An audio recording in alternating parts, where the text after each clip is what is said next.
Allô, bonjour Raïssa Grasse. Ici, vous êtes avec le Bonjour. président fondateur de la tanière du Lion. Mais on vous a vu au match Cameroun-Mexique, vous étiez en train de chanter l'hymne national. Vous avez suivi le match. Dites-nous un peu comment est-ce que vous avez fait pour arriver au stade et qu'est-ce qui s'est passé, Raïssa.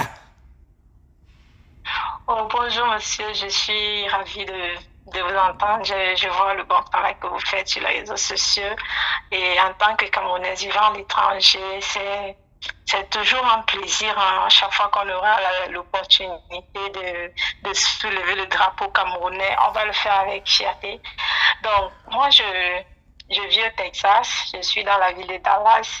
Et nous avons fait le déplacement. On a On a acheté le billet d'avion pour se rendre en Californie. C'est vrai que certaines personnes ont eu à conduire, mais c'est des gens qui sont dans les États un peu plus proches de la Californie, les gens qui pouvaient conduire 6 heures de temps ou 9 heures. Il y a les gens qui ont conduit 9 heures, 10 heures. Mais moi, je suis à 20 heures de route, donc je ne pouvais pas conduire. Alors, j'ai payé le billet d'avion, j'ai retrouvé certains frères camerounais là-bas.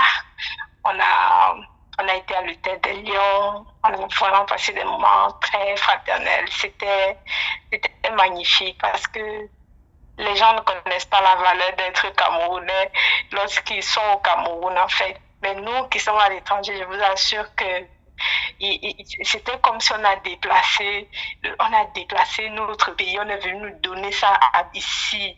Et c'était vraiment émouvant. D'accord. Ce qui m'a plu, vous chantez l'hymne de votre pays. Vous avez arrêté le drapeau de notre pays. Moi qui ai vu la vidéo, n'est-ce pas, j'ai eu la chair de poule quand je vous ai vu. Je vais vous dire aussi la vérité. Lorsque j'ai vu, je suis parti dans votre Facebook, n'est-ce pas, pour un peu vous suivre, n'est-ce pas, mais je n'ai pas eu le courage Oui. de vous contacter. Mais heureusement que vous l'avez fait. Alors dites-moi un peu votre entrée au stade, n'est-ce pas, racontez un peu, n'est-ce pas, ce qui est arrivé lorsque vous êtes entré au stade. Oh, oh, ok, donc après l'hôtel, parce qu'on a fait, on a fait un tour dans l'hôtel de Lyon. Après l'hôtel, on est parti directement au stade. C'est vrai qu'il y a quand même quelques petites choses pas normales qui se sont passées et on a vraiment eu à se plaindre de ça. Par exemple, lorsqu'on sommes arrivés à l'entrée du stade, la sécurité nous a interdit d'entrer avec nos drapeaux, avec le drapeau camerounais. Ils nous ont dit que non, on ne peut pas entrer avec les drapeaux. On est resté placé là. On était en groupe, hein, on s'est retrouvés, on était en groupe. On était placé, on leur a dit, c'est pas possible. Nous, on est une nation de football, on sait comment ça se passe. On sait que quand on dit football et qu'il y a deux nations qui s'affrontent, chacun doit représenter sa nation et c'est pas notre drapeau. Sinon, comment on va nous distinguer? Alors, on est resté placé là, on a dit qu'on on ne bouge pas. Et quelques minutes après, on a vu des Mexicains qui entraient de l'autre côté en balançant leur drapeau fièrement. Alors, on a vraiment, il y a eu prise de tête. On a dit au monsieur, non, c'est pas possible. C'est carrément de la discrimination. Et il y a un monsieur, je suppose c'était leur chef qui est venu là, a dit non, non, non, non, non, il faut les laisser entrer. Et bon, ils se sont excusés. Bon, c'est passé. Maintenant, on est arrivé au stade. Moi, je ne sais pas si les gens qui regardaient le match à la télé, je ne sais pas s'ils ont vu autre chose, mais moi étant au stade, j'ai remarqué que lorsque nous on chantait l'hymne, lorsque l'hymne national du Cameroun passait, ils n'ont pas montré nos joueurs à l'écran, ils ont carrément plaqué le drapeau camerounais durant toute la période où on chantait l'hymne. Ils n'ont pas montré les supporters, ils n'ont pas montré nos joueurs.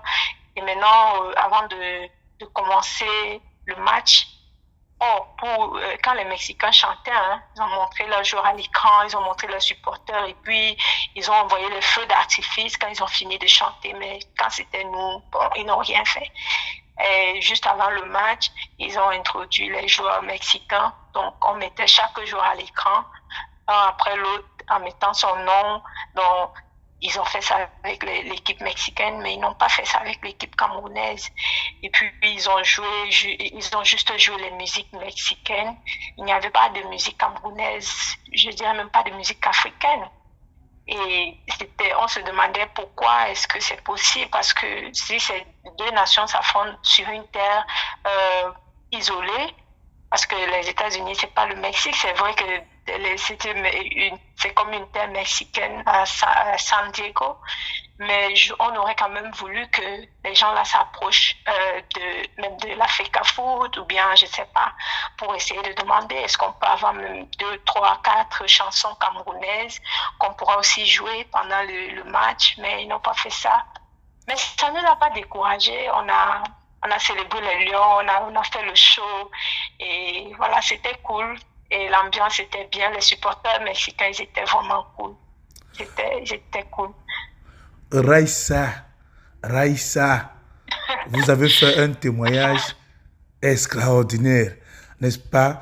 La tanière va essayer d'exploiter ce témoignage, n'est-ce pas? Mais pour une dernière question, avant de quitter nos abonnés, Raissa, le jour où vous avez appris qu'il y avait un match Cameroun-Mexique, comment est-ce que vous vous êtes préparé?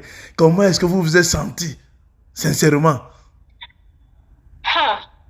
En fait,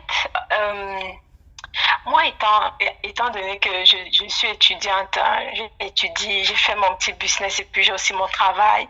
Et c'était vraiment difficile de trouver le temps de faire un truc comme ça. Normalement, je devais travailler vendredi et samedi, mais je n'ai pas travaillé. J'ai dit, voilà, et je dois le faire, c'est pour la nation. Le travail là, on va gérer. J'ai essayé de faire comme je pouvais. Vendredi, il fallait que je m'apprête. Et samedi matin, j'ai pris le vol parce que le match c'était un peu en soirée. Donc, samedi matin, j'ai pris le vol vers 10h50. Après, le vol a eu 1 heure de retard. Mais on est quand même, je suis arrivée, j'ai retrouvé les autres là-bas. Il y a des frères qui sont venus me chercher à l'aéroport. Et puis, c'est comme ça qu'on s'est retrouvés. C'est comme ça que je me suis retrouvée là-bas. Merci beaucoup, Raissa. Que Dieu vous bénisse. Que le Cameroun soit toujours haut, comme vous avez fait. Vous avez démontré, n'est-ce pas, une force extraordinaire. N'est-ce pas? La tanière du lion vous dit merci. Hein? On ne cesserait, c'est le Cameroun qui gagne. Hein? Oui, merci beaucoup. Et moi, vraiment, j'ai dit à mes frères camerounais qu'il n'y a pas de problème de tribalisme ici. Parce que nous, quand on se retrouve là, quand c'est pour la cause du Cameroun, il n'y avait pas de... Moi, je suis du centre. Et il y avait une star parmi nous là, c'est un papa de l'Ouest. Oui. Et les gens l'appelaient Pelé, les Mexicains couraient après lui, il ressemble tellement à Pelé, je vais vous envoyer la photo. Merci, envoyez la photo. Ah, merci. Les gens couraient après lui, donc on s'est retrouvés là, il y avait les frères du sud-ouest, du nord-ouest, du centre, du littoral. En fait, c'était tout le Cameroun qui était représenté.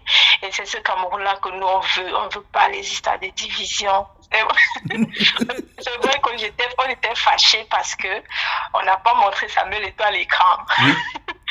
Samuel Eto'o et Roger Mila plus Francis Ngannou, non, on va bien le préciser. Oui, on les a pas montrés à l'écran, ça c'est un désastre. C'est pas possible. Okay. Donc, il faut préciser que pendant le match, il y a les supporters mexicains qui sont venus vers nous. Ils nous ont demandé que Samuel Eto'o est où. Et puis, ils étaient tellement... Ils étaient comme ça, ils posent la main sur le cœur. Ils disent à Samuel Eto'o que je l'aime tellement. L'envoyé de Dieu. Ah, notre Samuel Eto'o. Oui, après, on leur dit, oh, Samuel Eto'o est là, mais ici au stade, ça sera un peu difficile de le voir. Si nous sommes en train d'aller à l'hôtel où il se trouve avec les autres. Les Mexicains nous ont suivis du stade jusqu'à l'hôtel. C'est pas possible. Ne me dis pas ça. Oui, ils nous ont suivis. Nous ont suivis pour aller voir Samuel Eto'o. Merci beaucoup. Comme je t'ai dit, la page, n'est-ce pas, c'est pour le Cameroun. Toute photo, toute vidéo est ouverte. Tout ce que vous pouvez m'envoyer sera publié, n'est-ce pas, parce que c'est le Cameroun qui gagne. Nous sommes une nation forte et nous avons des enfants partout dans le monde entier. Tu comprends? Donc, merci beaucoup pour cette interview. Merci. Tu as quelque chose à dire, un dernier mot à dire, n'est-ce pas, aux fans de la tanière, au Cameroun ou à ta famille? On t'écoute. Ouais. La Tanière du Lion, c'est une page que je suis depuis longtemps. Moi, je fais dans la musique gospel, là, mais mes abonnés sont étonnés, mais tu chantes ou bien tu es joueuse de football. Je suis fan de foot, Oui. particulièrement des Lions. Donc, la Tanière du Lion, c'est une page que je suis depuis très longtemps et je vois le bon travail que vous faites. Je voudrais vraiment vous féliciter par rapport à ça. Et je vais dire que ce que nous on a fait là, c'est vrai, il y a même les moments forts qu'on n'a pas pu capturer en image Oui. parce que le but des Lions là, c'était nous on s'enroulait au sol. Les Mexicains, ils étaient dépassés. On n'a jamais vu. C'est quoi ça? Oui. Donc, s'il faut reprendre ça, Oui. s'il faut reprendre ça pour le vert ou jaune, on va reprendre ça encore et encore et encore et encore. D'accord, personnellement, nous sommes dans une interview. Personnellement, tout ce que un jour, quand vous êtes artiste, si vous voulez vous faire connaître plus, la page sera ouverte, n'est-ce pas? Parce que vous avez montré un courage non seulement en supportant des lions, mais aussi en écrivant. Vous avez montré que vous êtes fan de la tanière, de la page La Tanière du Lion. En écrivant sur Facebook, c'est là où je vous ai contacté. Donc, si vous faites quelque chose un jour, n'est-ce pas, que vous voulez qu'on vous publie dans La Tanière, n'est-ce pas, la page va vous publier pour être plus connue aussi. Hein, Raïssa? D'accord, merci beaucoup. Merci. D'accord. Merci beaucoup. Merci.